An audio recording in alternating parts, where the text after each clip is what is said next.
Juan Manuel Rodríguez, Juanmi para los amigos, murió violentamente tras ser apaleado y atropellado. Ocurrió en la sórdida madrugada del 22 al 23 de agosto en La Puebla, en Cartagena. Los autores serían presuntamente su exnovia, Natalia, y la actual pareja de esta, Agustín. Lo que hicieron fue de lo más macabro, según sus propias declaraciones. Agustín y Natalia, tras comprobar que Juan Manuel no había sobrevivido las heridas, primero de una pelea y después de un atropello, quemaron su coche con el cadáver dentro. Para ello prendieron fuego a una bolsa de plástico. Luego se fueron a la casa en la que estaban viviendo de prestado en aquellos días en Los Alcázares. El suceso por violento e inesperado ha supuesto una conmoción para su familia, que no esperaban que Juan Manuel, de 34 años, con una hija pequeña de una relación anterior, tuviera un final tan horrible. La familia ha recibido, eso sí, el apoyo y el cariño de muchos vecinos pueblenses.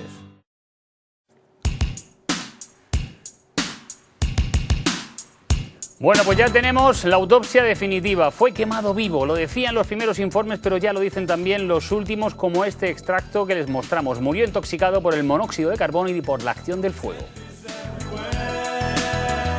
La muerte de Juanmi, como se le conocía, fue terrible. Fue apaleado, atropellado por su propio coche y luego quemado dentro de él. Ahí ven la posición en la que lo dejaron el cuerpo. La investigación ha revelado que el fuego tuvo al menos 2 puntos de inicio, junto a la rueda delantera derecha, y luego otro más en el interior del habitáculo, entre los asientos traseros y delanteros. Ahí están viendo el inicio de las flechas. El Servicio de Criminalística de la Guardia Civil llegó a recuperar una libreta, esto que ven, una libreta de papel bajo los restos carbonizados de Juan Manuel. Se trata de una especie de agenda que pudo actuar como combustible para las llamas, algo deliberado.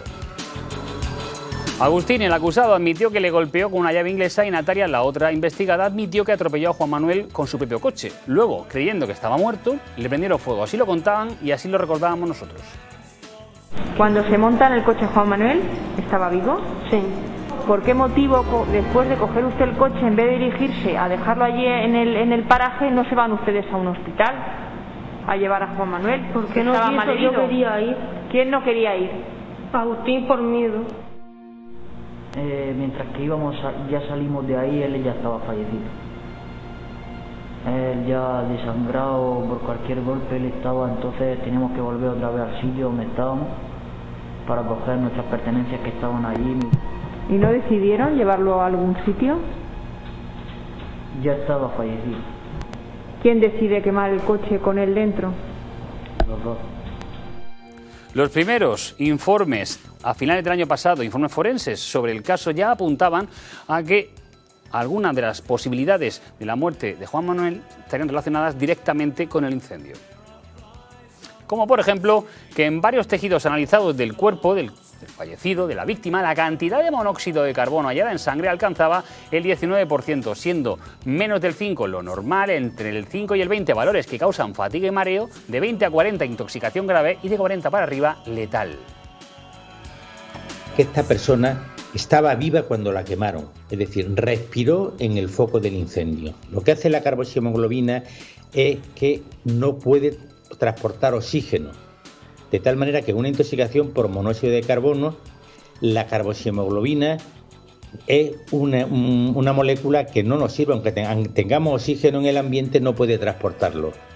Por eso en las intoxicaciones por monóxido de carbono se puede producir cuadros clínicos que van desde dolor de cabeza, vómito, hasta terminar en el coma y la muerte. El informe de autopsia y lo que ello conlleva es ya algo contundente en este caso. Por ello hemos invitado a la representación legal de la familia del fallecido a analizarlo con nosotros. Damos la bienvenida al abogado Juan Antonio Martínez Miñarro. Buenas noches y bienvenido a Código 112. Buenas noches, bien hallado. Muchas gracias por la invitación. Llevas la acusación particular en este caso junto con tu compañero José María Martínez Belmonte y... Correcto. Este caso, este informe, queremos decir, este informe de autopsia, ¿qué puede suponer, por ejemplo, o qué ha supuesto para la familia conocerlo? Bueno, desde el punto de vista humano, desde el punto de vista familiar, sobre todo certeza, ¿no? Certidumbre, saber ya objetivamente qué pasó. Hasta ahora los únicos datos indiscutibles que conocíamos era que Juan Manuel había fallecido, que había fallecido de forma violenta y que había aparecido calcinado en el interior del vehículo de su propiedad.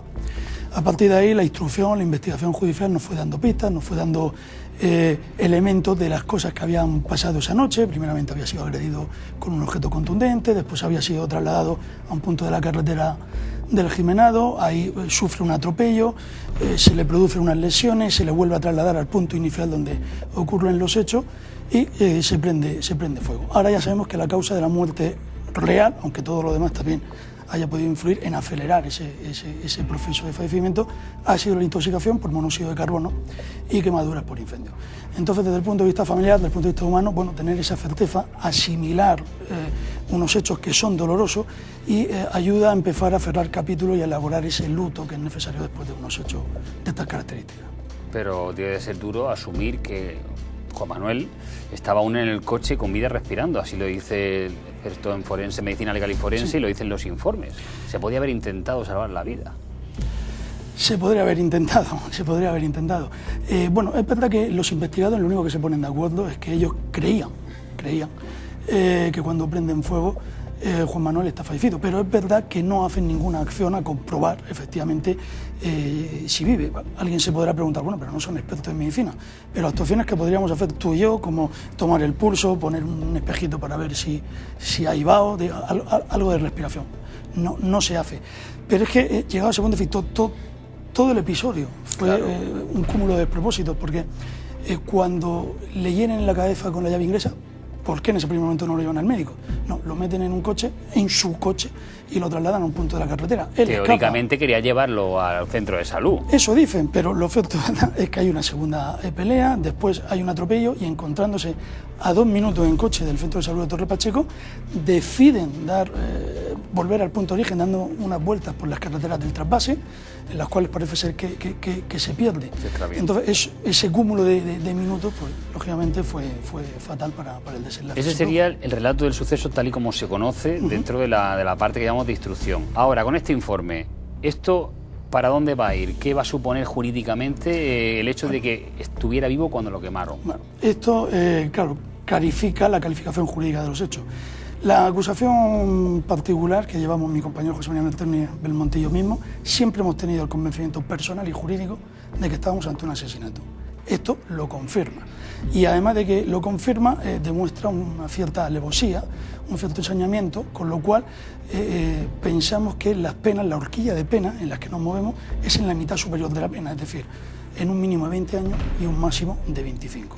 Luego hay, derivado de los hechos, otros delitos que nosotros consideramos que también existen, el asesinato que he comentado, el delito de daños por el vehículo, el delito de omisión del deber de socorro y el delito de profanación de cadáver. Los dos primeros, asesinato y daño, para nosotros son fundamentales, por no decir que son irrenunciables.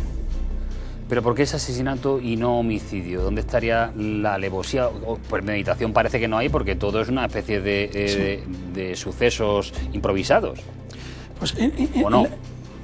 Sí, todo parece decir, parece que no tenían planeado previamente, no son profesionales, por decirlo de alguna manera, de esta cuestión.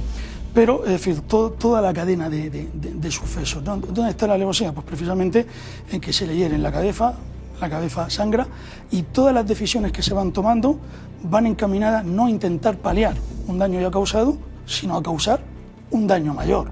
Y luego, el punto final, el prenderle fuego, bien, ellos pensaban que estaba fallecido, pero lo cierto, ¿verdad?, es que estaba vivo. Si pensaban que estaba fallecido, ¿por qué prenden fuego? Está claro que para eliminar pruebas, pero lo podrían haber dejado. Si estaba vivo, por tanto, cuando le prendieron fuego, ¿cabría acusarles de profanación de cadáver, si no era cadáver aún? Bien, yo sé que esto ha sido objeto de debate aquí en el programa anteriormente. Evidentemente, para profanar un cadáver tiene que existir un cadáver, y entonces en sentido técnico, en sentido estricto, ese delito podría caerse. Pero como ellos han reconocido varias veces que tenían el convencimiento de que estaba fallecido, insisto, ¿para qué quemas el cadáver? Para eliminar pruebas, pero está claro, también tengo claro, que para dignificar a la persona no. Entonces nosotros pensamos que puede existir, que se puede defender, aun cuando el cadáver no era cadáver, la defensa de ese delito. Aunque también es verdad que es un delito, en comparación con los dos primeros que he dicho, un delito, vamos a decir, menor. Sigo con sus palabras. Ha habido una especie de reconocimiento de algunos hechos por parte de los acusados. ¿Eso podría permitir quizá algún tipo de conformidad para que ellos busquen una rebaja? O dicho de otra manera, las defensas hasta este punto siempre han informado judicialmente que los hechos son como aislados, que no hay un todo, que el todo es el que causa la muerte, pero que no hay un acto concreto que cause la muerte. ¿Podría haber conformidad? ¿Esto es una suma de pequeños hechos? ¿Cómo respondería? Bueno, en todo proceso judicial, en todo proceso penal, la conformidad es un final que puede darse, ¿no? Yo no me atrevo a decir todavía aquí que vaya a verla y que no vaya a verla. Para que los espectadores no entiendan, una conformidad supone que todas las partes ganan en sus pretensiones y todas las partes pierden en sus pretensiones, desde el punto de partida inicial desde el que salimos, ¿no? Los escritos de acusación y los escritos de defensa son ese punto inicial. Ambos escritos, por características distintas, van a ser escritos duros. El escrito de acusación por los delitos que se van a relatar, porque son hechos graves y jurídicamente potentes. Y las defensas porque van a intentar minimizar los efectos jurídicos. A partir de ahí, ¿puede haber un acercamiento? Puede haberlo, pero ¿cuál va a ser la clave? Pues que se pueda obtener desde el punto de vista jurídico un resultado aceptable o razonablemente aceptable. Bueno, una conformidad podría ser también que los acusados admitieran lo que policialmente está aprobado, pero que así, solo así consiguen una rebaja. Voy a ir al otro extremo. ¿Se podría solicitar prisión permanente revisable debido a la crueldad o gravedad de los hechos? No, en este caso no, porque en los casos en los que está previsto que se pueda solicitar esa pena y por lo tanto imponerse, están tasados específicamente en el Código Penal, concretamente en el artículo 140, y no se dan ninguna de las tres características. Juan Manuel no era menor de 16 años, el resultado de muerte no subyace de un delito anterior contra la libertad sexual del propio Juan Manuel y los acusados no pertenecen a ningún grupo ni organización criminal. Pues Juan Antonio Martínez Miñarro, muchísimas gracias por venir a Código 112, abogado, en este caso representante junto con su compañero de los intereses de la familia de Juan Manuel. Estaremos muy atentos a ver qué ocurre en las próximas semanas o meses. Muchas gracias a vosotros por la invitación.